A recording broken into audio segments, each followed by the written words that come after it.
Hey guys, welcome back to the Rocky Mountain Preppers. So today I'm going to talk a little bit more about my emergency communications video I did a couple weeks ago. I talked about the big three: business, your other licensed ones, ham, GMRS, and then your non-licensed FRS, MERS, CB, things of that nature. I'm going to talk about ham today because I think ham is probably one of the better options for it for local and farther out communications. So ham radio is kind of a big fish to fry, to say the least. There are so many different options that you can do. There's hundreds, if not thousands, of different radios that you can do and different setups you can do. Ham radio is by far not a one-size-fits-all, kind of like CB. All the radios have the same frequencies. Just throw up the same kind of antenna and you're good to go. Ham radio is kind of a mix and match of things. So with that, I'm going to do my best to explain how you would do this and all that. So starting off with kind of your basic necessities of what you're going to need to know. What is your budget? And that one is going to affect all these radios that I'm going to talk about in the next few videos. What is in your area? Meaning, are there other hams? Are you Lone Ranger? What are the repeaters?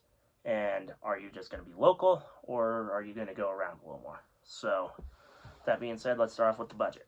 You can get into ham radio for as cheap as $20, or you can go up to several hundreds, if not thousands of dollars, depending on how in-depth you want to be. So I started off with a cheap radio, $20 Baofeng. I used that as a scanner back before I was licensed.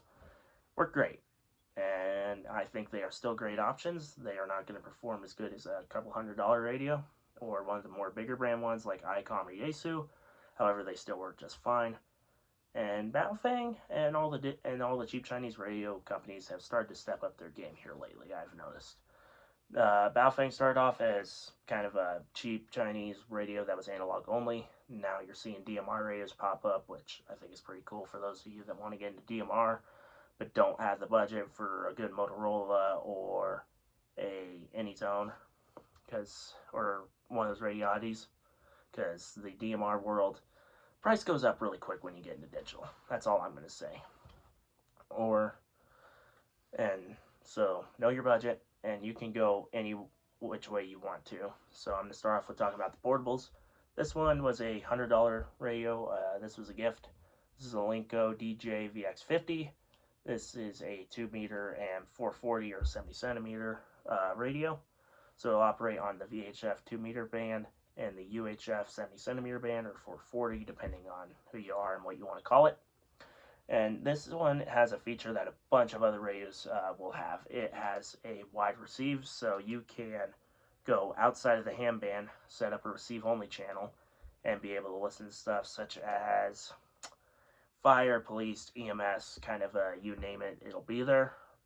Check online and figure out what there is. And yeah, so this one would work pretty good for a bunch of people.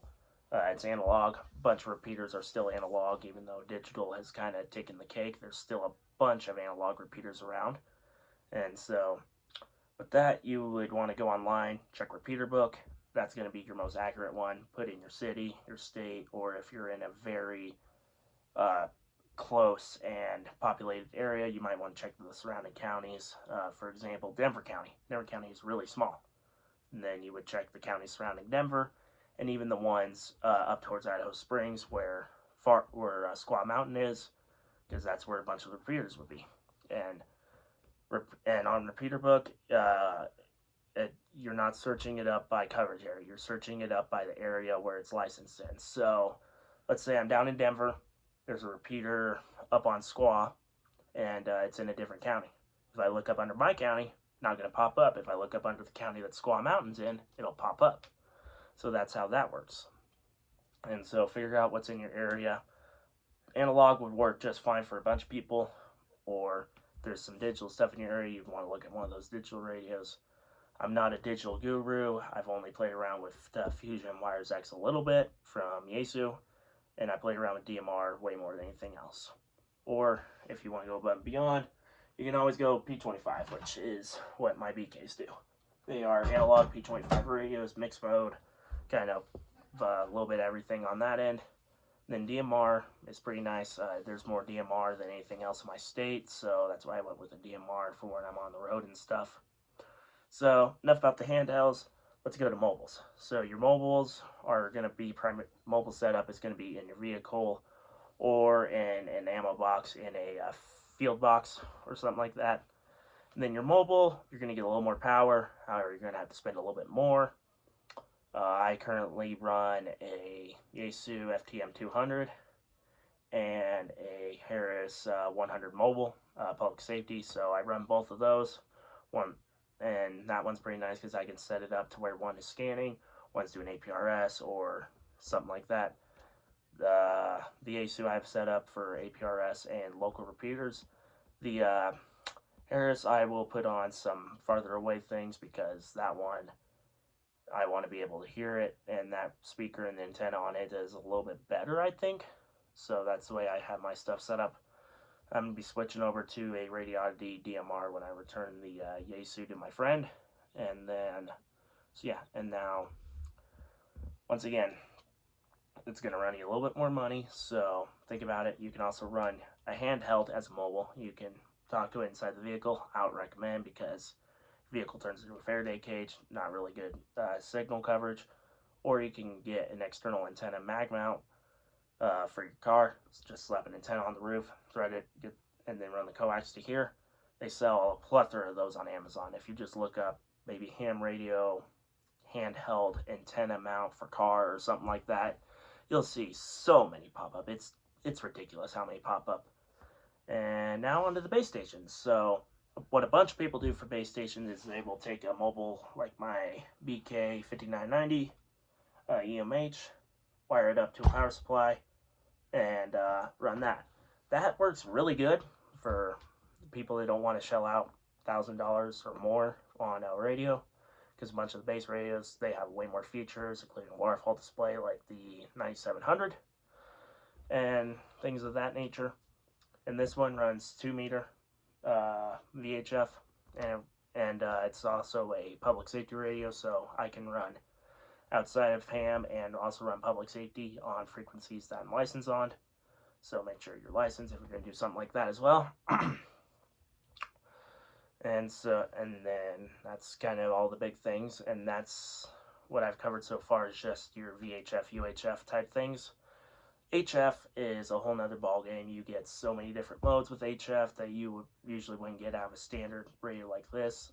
A bunch of your standard HF radios come packed with sideband, CW, AM, and FM. That's something that not too many of these have. Most of these are FM only. And then you can hook up something like this to one of these and run digital modes off your computer. Never done that. Not really that good with digital type things. I just program it up to where it'll work, and that's about it. And HF, you can run anywhere from local on your 10 and 12 meter bands. You can run pretty local there, or all the way up to your 40 or 80 meter bands, which can go out of state across the world. Whereas VHF, UHF, you're going to be primarily local. I think the farthest I've talked on mobile into another repeater is 35-ish, 40-ish miles. And that's because I live in this horrible RF coverage mountain area, so it's kind of really hit and miss on if you're going to be able to hit something. Unlike out in the flatlands in eastern Colorado into Kansas and Oklahoma, where you could talk for miles and miles and miles on end. I've seen so many people get 80 miles and plus on their mobile talking into a repeater, which good for them. A little jealous that you can do that, but I can't. But yeah, so what you need to know if you're going to get into ham radio, actually there's one more thing. You're getting your license. You can get your license very simply. What I did was I took an online course, then I also read some of the book, and did a couple practice courses and got it all done. So you can take an online course or an in-person course, depending on how much they cost. A bunch of them are relatively cheap, like 15, 20 bucks, depending on what you do and how you do it. There's going to be a list of all those on the ARRL website.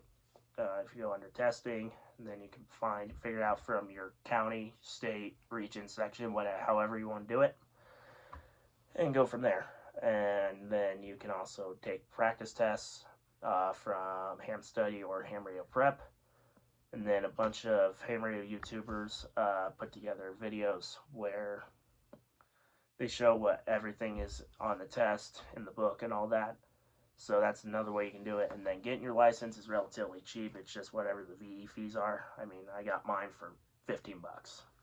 Took it to, they gave me a piece of paper. I passed, signed out some paperwork, gave them 15 bucks, and I was on my way.